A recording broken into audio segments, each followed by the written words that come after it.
Well, good morning, everyone. Hey, that was a great response.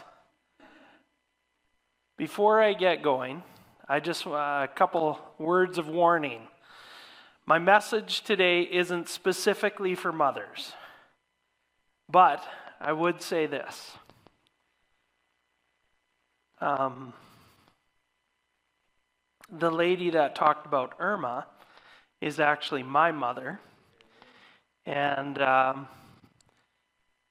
this is kind of one of those days where it's a first, because recently my dad passed away. And so today is kind of one of those special days where you grieve and you mourn, but you also celebrate. And so, Mom,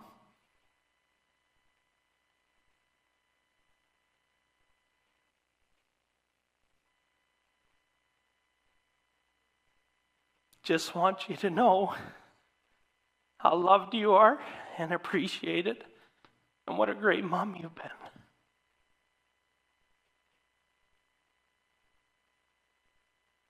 When lots of times when I'm standing up and I'm preaching at this place or that place, or doing this thing or that thing,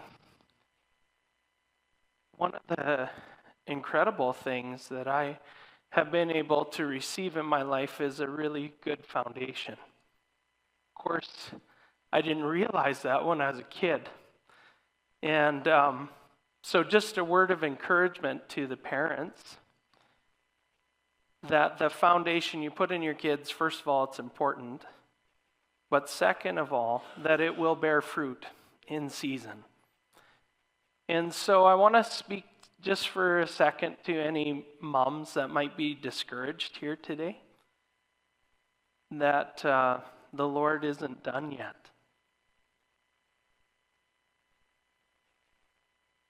Our lives are about a journey, and our destination is with the Lord.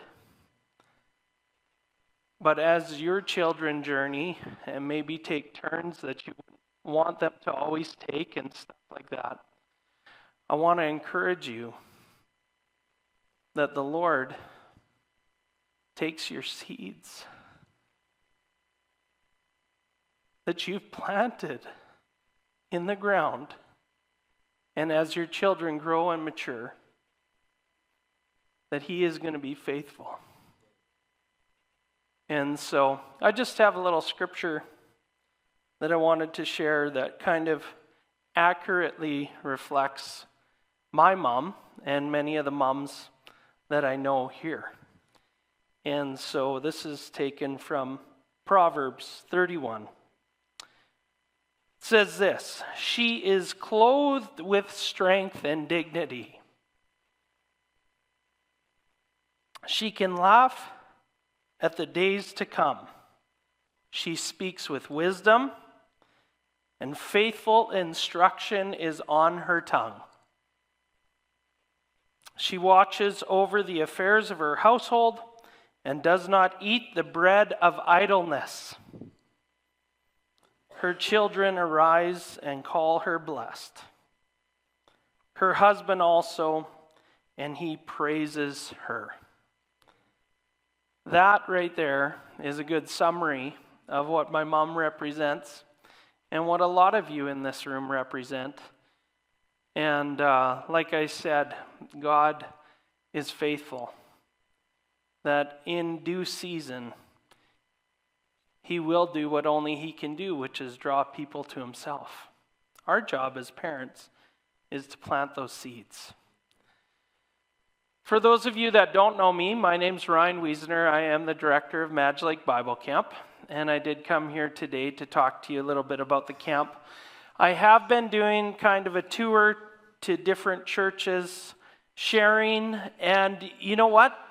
I've been doing them primarily with my wife this year, but my wife couldn't be here today, and so she just sends her apologies, and maybe I'll get what I'm supposed to get out correct. And if the details are wrong, she's usually detail person in the relationship. So if I get something wrong, you'll forgive me.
Awesome.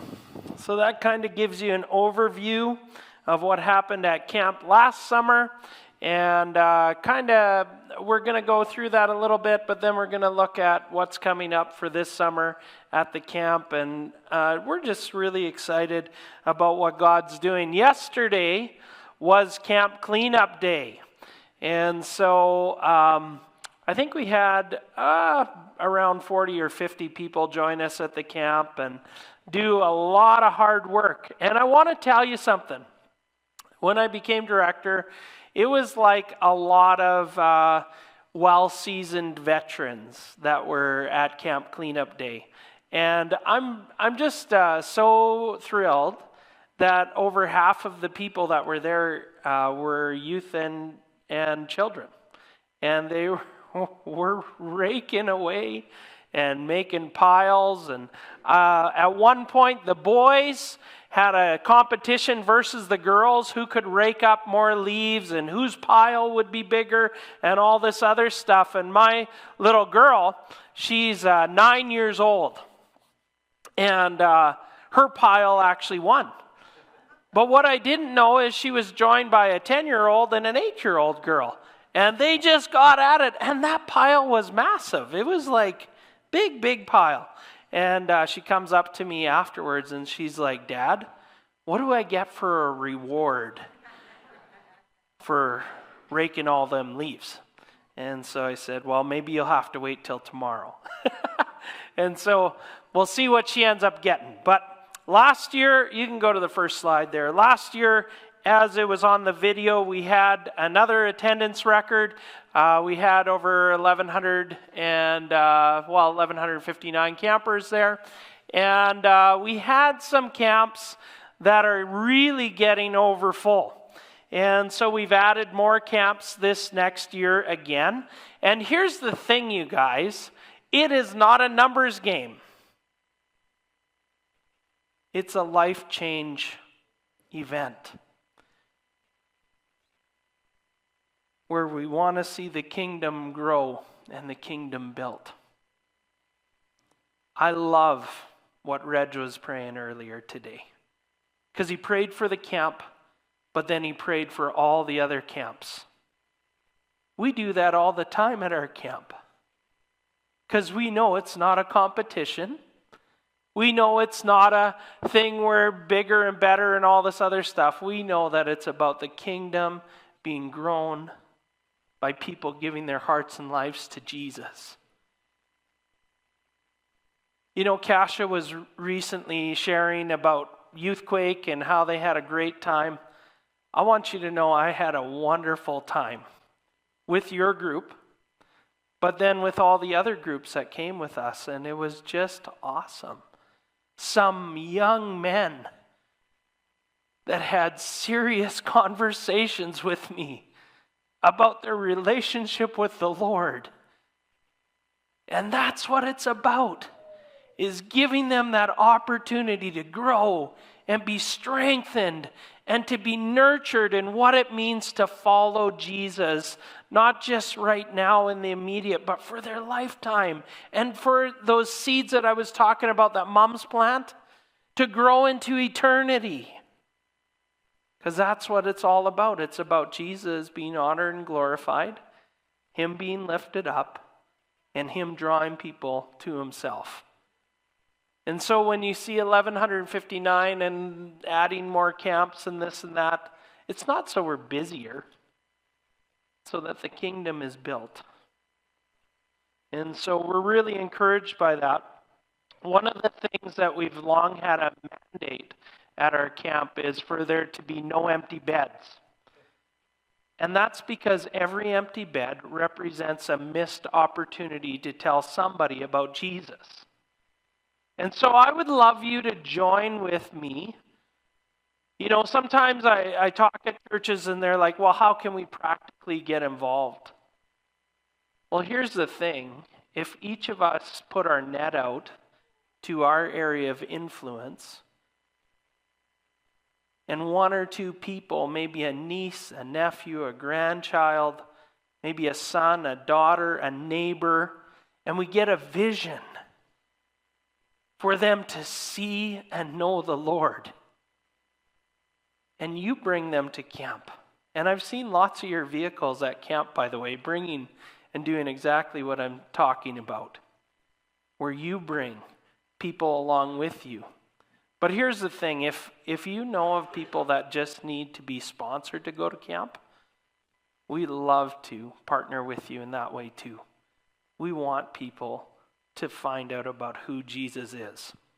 So when we talk about there being no empty beds, it's talking about not missing opportunities to tell people about Jesus. And so as we have been doing that, we've been running into an issue. And here's the issue. The issue is that our dining hall isn't big enough anymore. And that's a good problem. You know when you have those good problems? So we have been talking and praying for a long time at the camp about, what the Lord would have us do and how to change things and how to continue to grow. And we actually don't feel as a camp that we want to add any more cabins, because we feel that the quality of ministry that we're doing is where it needs to be. We don't want to get crazy ratios where there's too many kids and not enough staff and this and that. We want people to know Jesus. But as our camps are filling, we also just have a vision to increase the impact that God would have us do as we're stewarding the ministry that He's called us to do. And so one of the ways that we're looking to do that is by increasing our dining hall space. Last year, I think there were 3 camps where we literally had people on rotation, like cabins on rotation, going and sitting at picnic tables because there just wasn't any more room in the dining hall. And so one thing we feel that we're being called into is developing a 4-season facility. And so that is a really exciting adventure.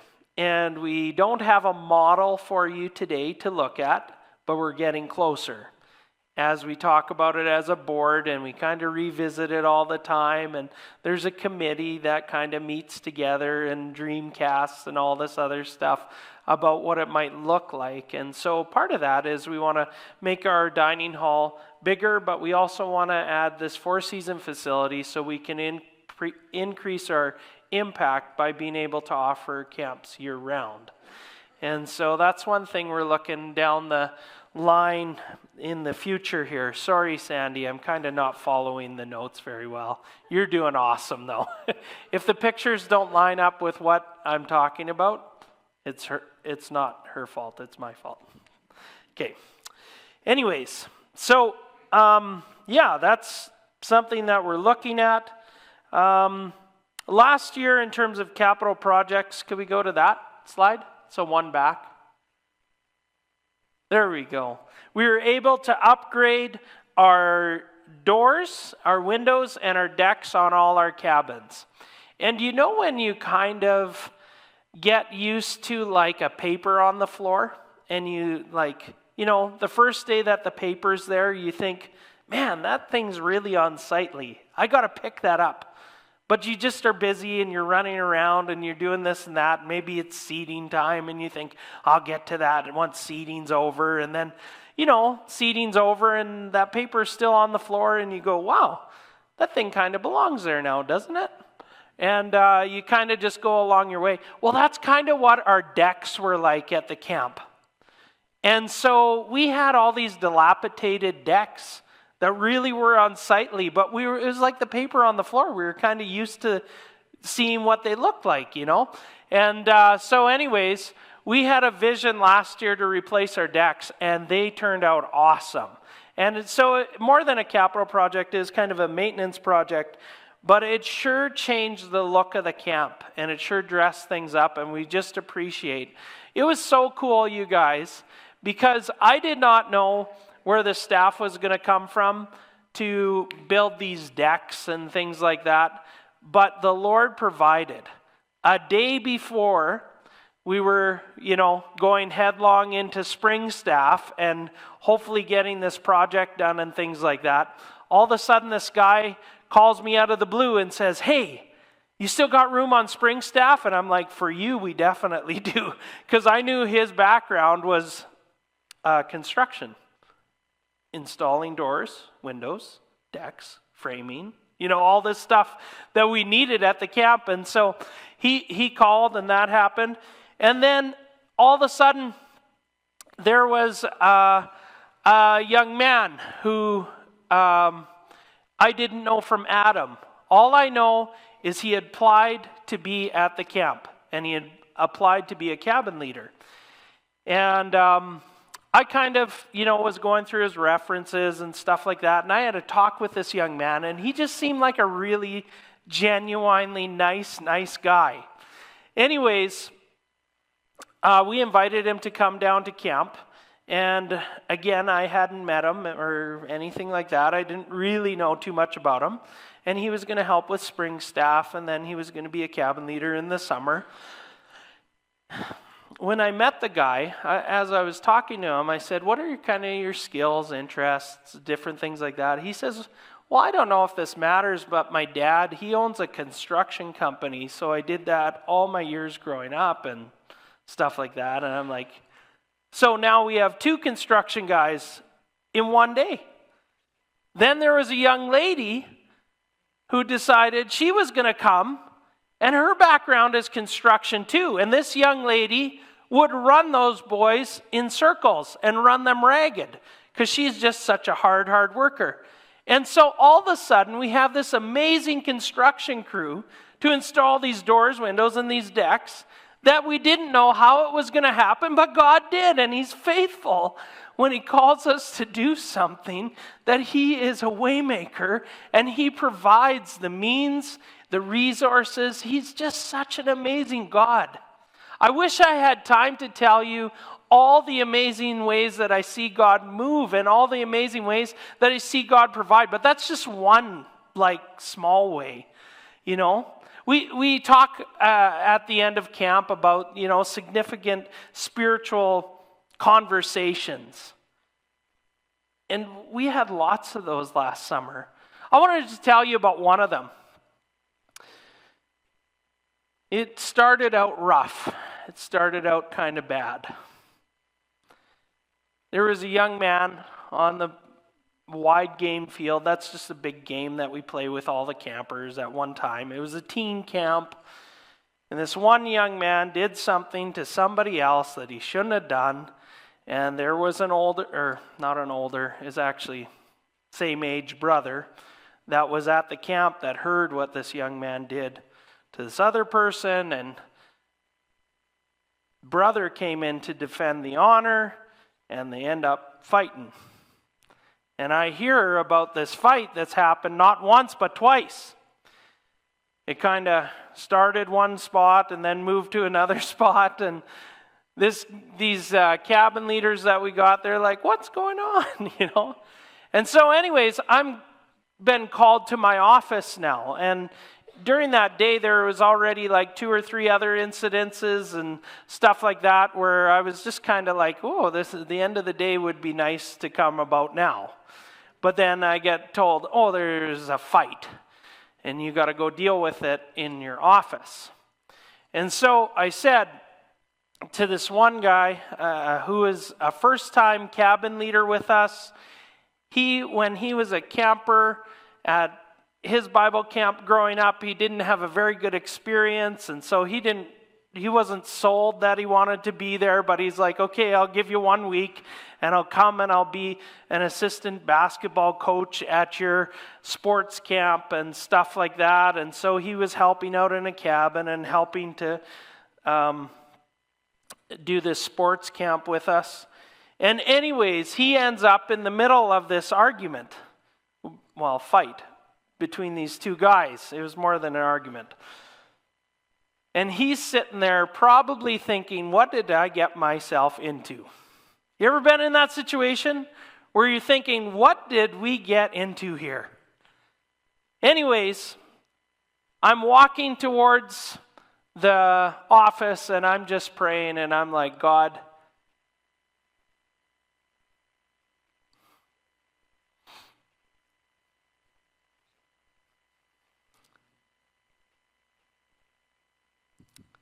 I need your wisdom, and I need you to do what only you can do, and that's change hearts. And the reason why I'm getting emotional is because I know these kids' stories, and I know all the stuff that they carry with them every day of their life that becomes like a burdensome backpack on their shoulders, where they just carry it. And you can see it, that it's so heavy. And so nothing in me wanted these boys to go home. And so I was praying that God would make a way for them to be able to stay. But if they were going to be arguing and fighting and yelling and carrying on, that just wasn't going to be a possibility because it wasn't safe. And so I walked into the office and I just stood quiet. I didn't say anything. I just was praying. And I looked at the one fella and I looked at the other fella. And I just stood there.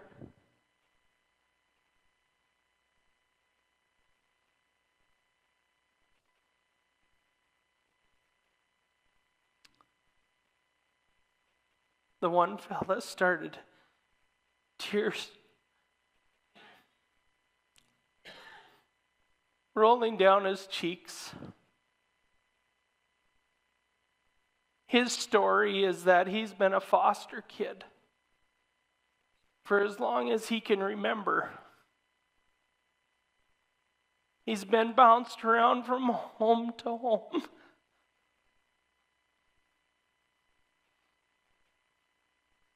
When he thinks of Mother's Day, it's probably not a joyous event.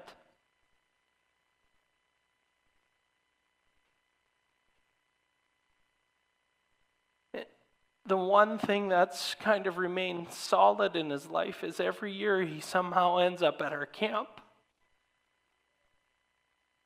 And you know what? He kind of causes some problems.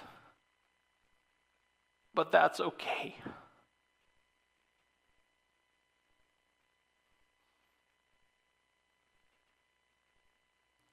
And as the tears are rolling down his cheeks, he says, "Ryan, I'm so sorry that I brought this to the camp."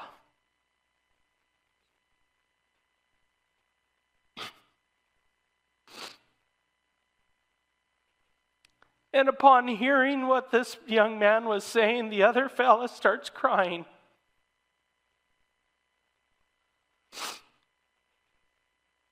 And his story is that the week before camp, he actually lost his mom.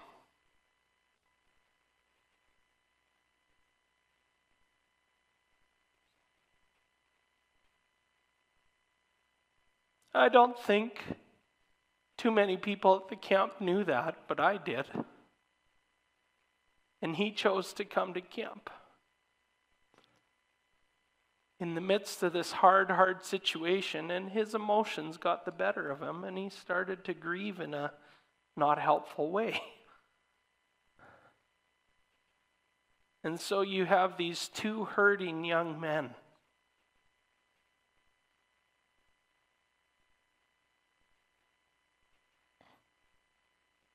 That before I even say a word, are apologizing to me for what they brought to the camp that they didn't want to bring. They said, "We know this is supposed to be a safe place. We know that this is a place where people are loved and accepted." And we kind of wrecked that. And I thought to myself, we can work with this.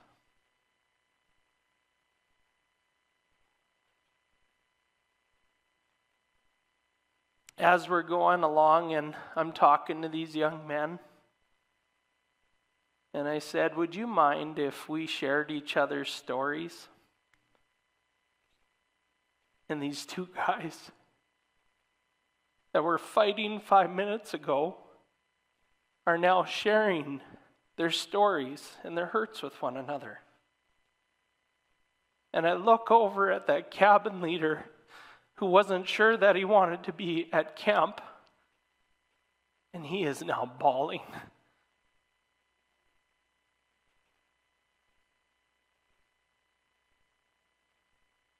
And we're having this moment where the Holy Spirit is obviously working in such an incredible way. And the cabin leader, by the way, is coming back this year, and he signed up for more weeks. And he actually told me afterwards that that was like a moment in his life of decision. We have a vision at Madge Bible Camp where we say we exist to bring all camp participants closer to Christ. That includes cabin leaders. That includes camp directors. That includes campers. That includes volunteer kitchen staff. That includes everybody that's there. We have a vision when they're at the camp that they actually have an encounter with the living God that loves them, that has destiny and has purpose beyond the hurt and the pain of life. Fast forward 10 minutes in my office, and these young men are now praying for each other.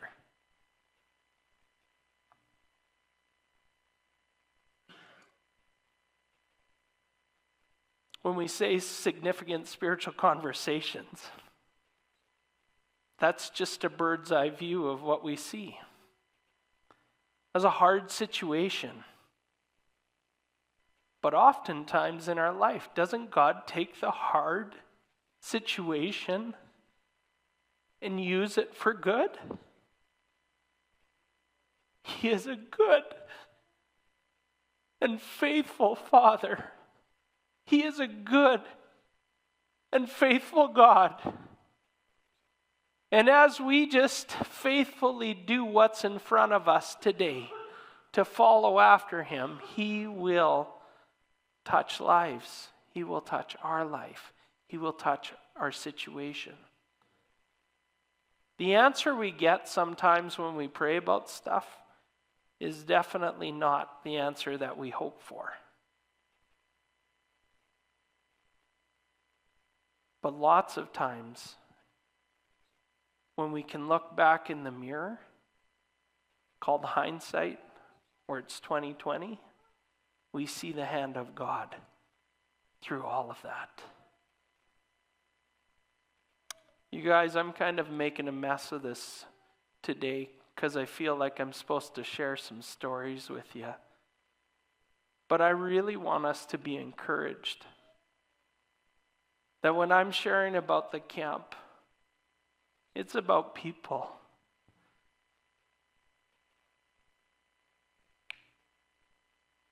I've been blessed and encouraged in my life that God has opened many, many doors and seen many, many things happen that I couldn't imagine. It has nothing to do with me. And everything to do with him. We have some capital projects we're going to do this year. You can go to the capital projects for this year. So we have a few things that we want to get done. The biggest one is we want to finish, we call that building, that biotech building, our gym. At the back, there's a shop area that we want to finish.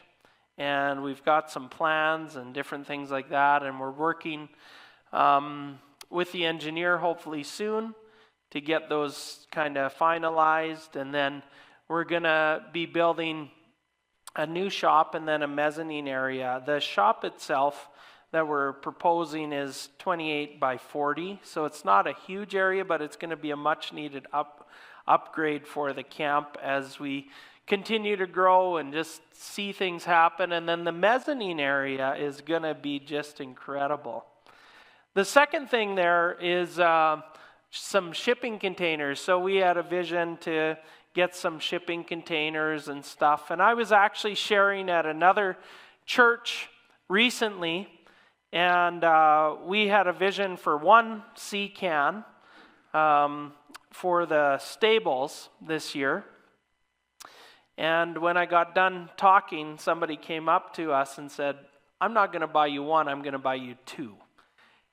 And what was so cool about that is our budget was kind of, like our budget at the camp is what it is, but it was kind of getting out of control a little bit in the sense that I didn't want to cost the board a bunch of extra money, and I didn't want to cost the camp a bunch of extra money.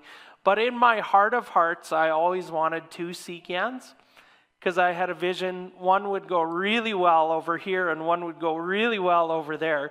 But I said, for this year, we'll just do one and maybe we'll get another one down the road. But God knew kind of what was going on in my heart. And so that guy walked up to us and says, well, we're not going to get you one, we're going to get you two. I was like, God, you are so crazy. Why would you do that?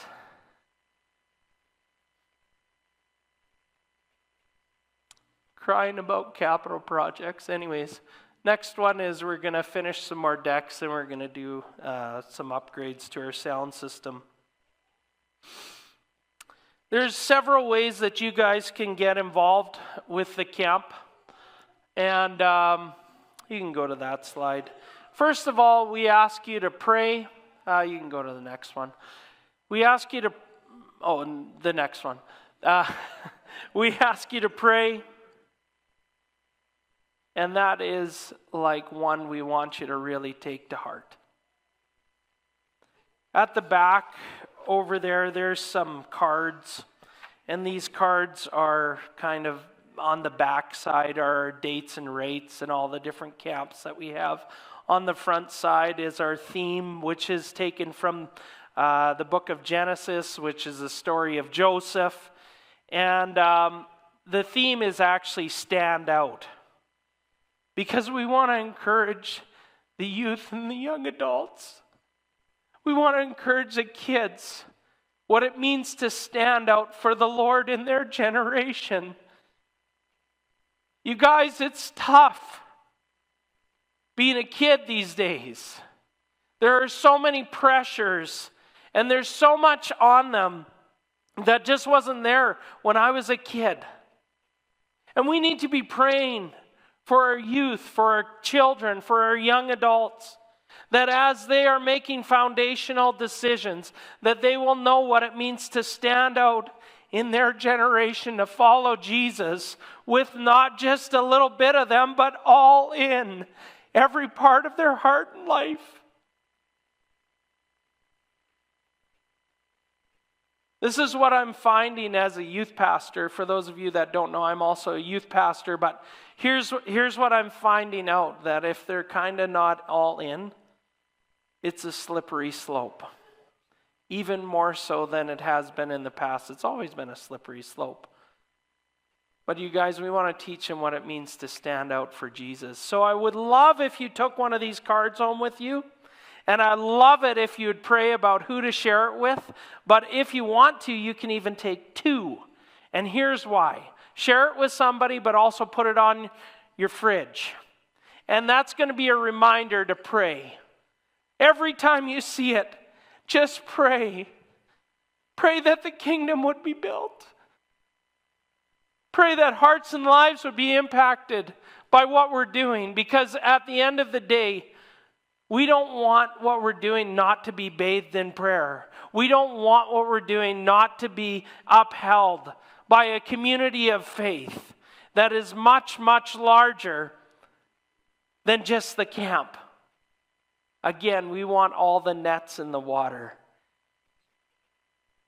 And we want people to be just totally engaged to see the kingdom built. Anyways,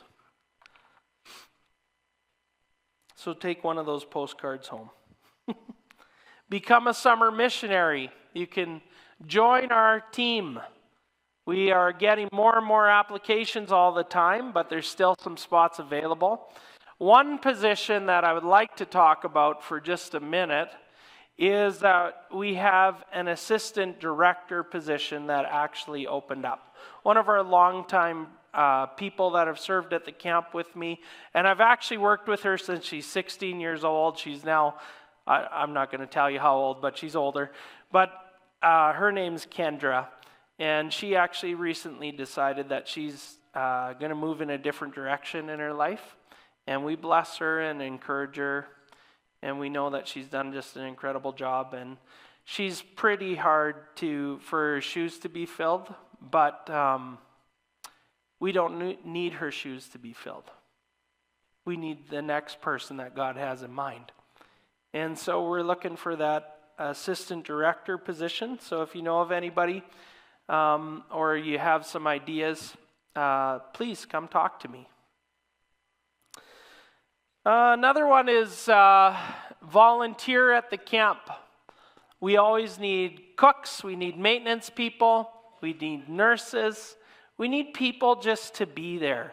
Here's the thing. We want more adults there. And here's why. Because the impact is greater. We got lots of CITs, like 15 to 17 years old. We got lots of LITs, 13 to 15 years old.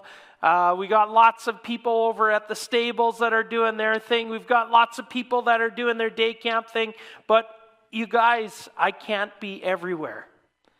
And so we need adults there to help to make sure that everything is functioning the way that it needs to. You guys will see stuff that maybe other people won't see when they don't have as much life experience, right?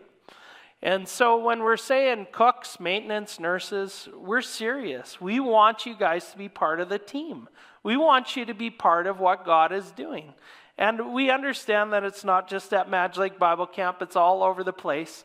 But we want to invite you to be part of our team too. Another way is that you can think about, becoming a monthly donor with the camp. As I mentioned, we're looking at kind of expanding and growing the camp into a 4-season facility. But one thing we're putting a call out is for anybody that would consider just prayerfully becoming a monthly donor. So when we do go into a big capital project, that our budget kind of doesn't get left behind in the dust, right? And so we're looking for that as well. Okay, you guys, Gary told me I had till 1:30. Is that still correct? Yeah. Manitoba time, she says, yeah. She says in BC. That is 2 strong indications that my time's probably up. So anyways, you guys, I just want to thank you so much for partnering with the camp. I want to thank you for listening to me this morning. But more than that, I hope that you're just gathering a vision in your heart for what God can use you to do to build the kingdom. Lots of times, I talk to people and they're like, well, how could God use me?